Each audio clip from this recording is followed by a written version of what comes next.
So, good morning friends.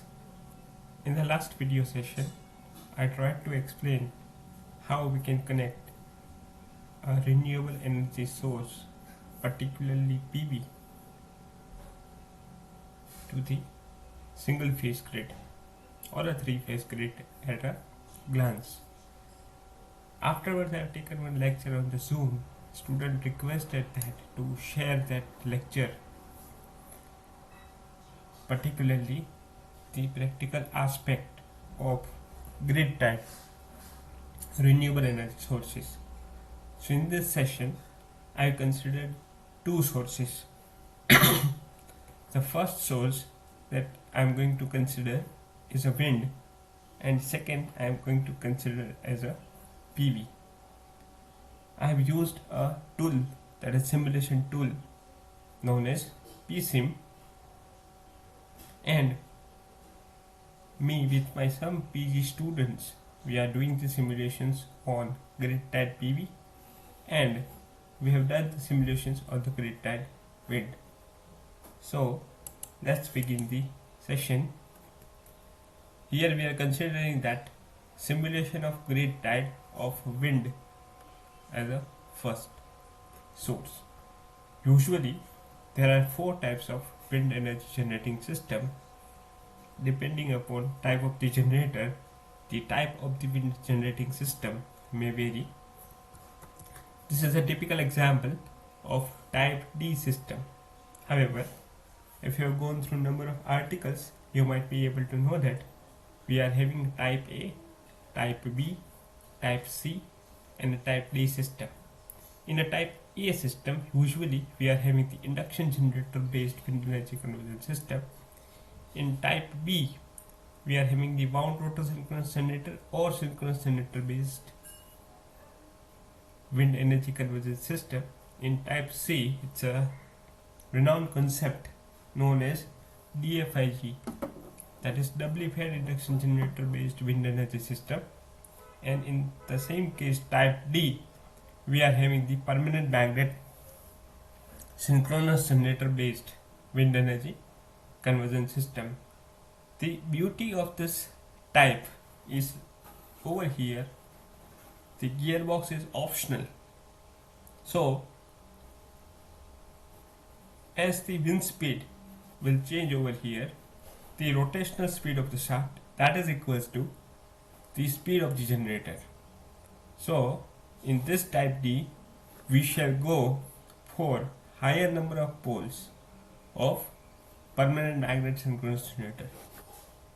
So it's a low speed machines, and usually PMSCs are most suitable for medium power applications. Then as it will generate the AC power, this generator will generate the AC power, we should transform that AC power into DC power, and again DC to AC for getting the constant frequency and constant voltage at the PCC, that is point of common coupling. Obviously we are having the wind turbine control system. In that case, they are generating the reference voltages and reference current from the control system at a particular omega m. This theta is useful for pitching of the blade after this hits above rated wind speed of the wind turbine. I just have a look on to one term, rated wind speed. It is the speed of the wind turbine at which the generator, means generating system, will deliver a rated power of the generator. In upcoming lectures, I shall able to discuss about the how this speed will come into the picture.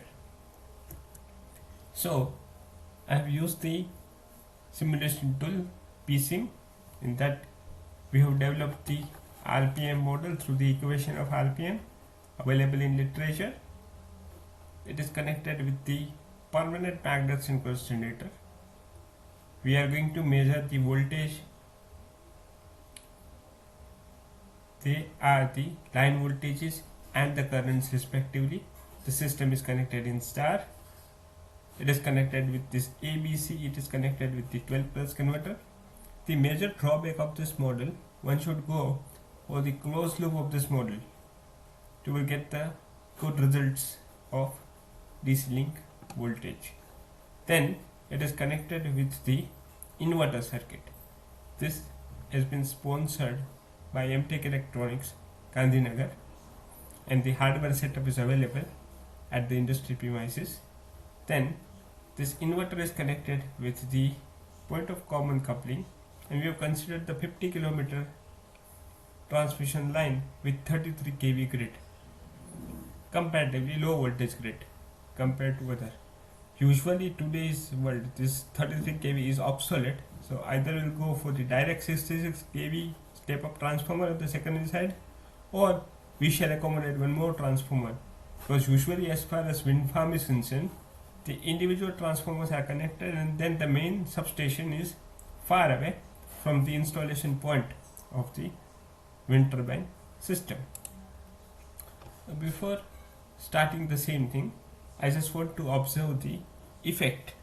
Means the basic aim of this simulation is that if there is a fault in the grid point, suppose there is a fault over here, then how this system is behaving. So we have run these simulations from the cut-in speed to cut-out speed. Means there is a range of the turbine from cut-in to cut-out speed, and we are having all the readings with us, but for the sake of simplicity we are using the reading of 12 meter per second. Means user has to set 12 meter per second wind speed over here. Obviously at that time the pitch angle is 0 or a minimum through which it will rotate, and we'll get the sinusoidal current that is penetrating into the grid, and that is our power factor. As we have mentioned that in the grid tied system it will be having the only active power injection, so roughly our power factor is unity. I beg my pardon for this cutting the scale over here. This is the time domain. So our next thing is the inverter voltage and current and DC link voltages. So these are the two DC links are available, C/2 structure, and these are the sinusoidal inverter voltages. Similarly, we are having the speed of the rotor and the RPM, theoretical RPM of the wind turbine. Now if we go for the two wind turbine that is connected in parallel and feeding the power into the same grid, and multiple wind turbine you can use for the same. So these are the grid current, that is 3 times more compared to the first case, the power factor, inverter voltage and inverter current accordingly. Now this is very important concept known as FRT or fault ride through. So by definition it is the ability of wind turbine to survive of a short duration voltage dip over here without tripping it. The same unit, often referred as low voltage, because when the fault will be there, the voltage will be dropped from 1 per unit to 0.15 per unit, and this could be also known as FRT, that is fault ride through. Modern wind turbines, particularly type C and type D system, are FRT capable. If you want to modify the same thing, we need to incorporate the device known as FACT devices. Usually it is known as the STATCOM SVC. Sometimes at distribution side we may also go for the DVR, that is dynamic voltage restorer. So again we have considered the momentary fault in this case. In this case we are considering the double line to ground fault. So when there is double line to ground fault for 15 cycles and considering the fault resistance of 0.5 ohm in the present case, you may also work by considering the various values of fault resistance and repeating the same thing to check the impact of fault resistance on the fault location and the impact on the fault current. So this is what the result, the high increment of the fault current for the particular time. Obviously it will feed some amount of reactive power from the grid, and in ultimate case the power factor will be dropping off. Over here, this is what the FRT, the drop in the inverter voltage, the consecutive phase is also going to be dropped. This spike shows the regaining of the voltage. Now what is that? The regaining of the voltage is after having the post fault condition, if the fault is momentary in nature, within 3000 milliseconds, that is a particular time as per standard, the 80% voltage profile has been regained, known as FRT. So over here, that is the regain of the voltages. Now it may happen that the strike is that much high, so our relay might be tripped. So we should design this FRT topology such that it could be regained before the relay may trip. I repeat, relay may trip. Over here, see, this spike is very small. It would be regained. So regaining means reconnecting the turbines during the post-fault condition. This is what the rise and dislink voltage during fault period.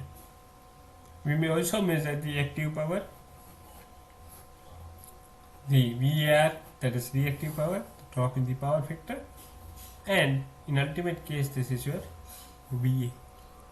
Now when we are considering the VAR during the healthy condition, that might be fed by either generator or by the grid. This is the FRT effect for triple line to ground fault. See how the voltage is dropped at the inverter, and this is the same model slightly zoomed for getting the clear cut idea.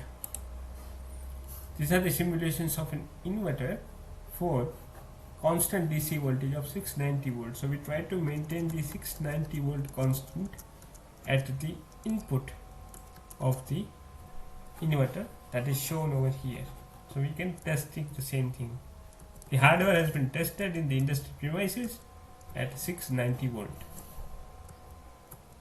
So our next segment is the grid tied solar photovoltaic system. In the grid tied solar photovoltaic system, it has been also developed in one of the industry by one of my student at Viral Control, Gandhinagar. So we are having the same PV lecture previously disconnected with the boost converter and MPPT algorithm. Then we used to connect the DC load or resistance over here, and obviously with DC link capacitor. Now we may remove that resistance after checking the voltages across the PV system. We can connect the inverter, and later on it is connected with the grid. So one more concept known as the phase lock loop. As I tried to explain in the single phase grid integration lecture, we have sensed the single phase voltage and current. So it has been run by the loop known as phase lock loop, and they are generating, in that case we have used the terminology or a symbol rho. Over here we are considering the theta, and then it is given to the current control loop. The current has been sensed, and according to the novelty of this work is SVPWM, and we are generating the pulses of the inverter. So this is what the algorithm or controller. I tried to connect it with the past lectures. We are sensing at that time only VA and IA because it was a single phase system. Over here it is VA, VB, VC. Converting this ABC, both are rotating reference frame, to alpha beta, 3 phase to 2 phase quantity, and that alpha beta is going to be converting into DQ axis, and theta has been sensed. This VQ we can take it as a 0, and VD star is generating from the voltage reference, and with this phase lock loop controller we are having the filter circuit, controllers, and the 1/s, that is the differentiator block. These are some important equations of the current control loop available in all the literatures. These are the components of the Park transformation, where VD and VQ, this VD and VQ are the component of Park transformation of the inverter output. Omega is the angular frequency of the grid. L is the inductance between grid connected inverter and the grid depending upon the length of the line, and R is the resistance between the grid tied inverter and the grid itself. To test this inverter, we have connected the DC source, and that is to be fed with the grid by all the algorithm which is most suitable for the controller design. Now the thing is that over here KP and KI, it's a PI controller, we are generating the ID star reference. Similarly VD, VQ will try to make it 0. Over here it's a VQ. So these are the results of the grid type PV inverter. This is the Vin, input voltage to the DC to DC converter. This is the output voltage. The voltage has been boosted. The maximum power is tracking. It is generated by the PV panel. This dip shows the change in radiation. At that time also the voltage will be the main constant. This is what the reference signal generated by SVPWM technique, and we are having this three-phase sinusoidal curve on the time axis. Similarly, we can generate the reference voltages for the control loop. We have selected as 275 volt as a reference. According to that, we can have a sector identification from available sectors for SVPWM, and these are the angle for the control loop. Similarly, we can generate the output signals for the SVPWM controller. So these are the output signals for the SVPWM controllers. It will be vary depending upon the changing climatic condition or change in load, and that is depending upon the specification of the inverter. Remember, SVPWM is a technique, it's not an inverter. It is used in the inverter. That technique is used in the inverter. This is the output phase voltages of the grid tied inverter, and similarly these are the phase to phase voltages for the grid tied inverter. Similarly, we are having the sinusoidal current. During that dip also, our Q axis current will be 0, and there is changing in the D axis. This minus sign indicates that we are delivering the current into the grid. And similarly, we can generate this D ampere and D reference. Our reference current is approaching towards the actual current. And similarly, we can have a 0 superimposing for IQ and IQ reference. So we are injecting only active power into the grid. And similarly, at that time also we should check about the D and Q axis of the grid. So we need to select any of the grid angle, and according to that we shall perform this simulation. Likewise, there is a voltage. So VAB is the voltage and VAG is the grid voltage. So it has been also superimposing on the same. So it is synchronization of the inverter with the grid voltage. Now at that time, what is the active power injection?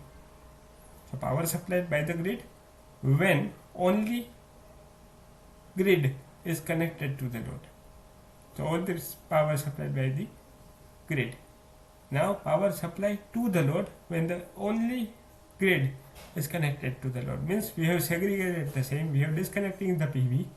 So load will be almost same, and then we are having power supplied by inverter to the load when both inverter and grid connected mode will be there. So there is change in the inverter output with the change in climatic condition. This is power supplied by the grid to the load when both inverter and grid connected to the load. So there is change in the grid power sharing. However, the load power would be delivered by the PV and grid. So there is a load demand. There is change in the load demand in this case. Then we have also done the simulation analysis by running the simulations for multiple time for a particular location known as the Ahmedabad, Gujarat. These are the data on monthly basis, and we also tested for the STC, that is standard test condition. So in this session we try to incorporate the various simulation analysis of grid connection of solar energy conversion system and wind energy conversion system. Hope you are all at your home. Thank you very much. Thank you for your patience listening.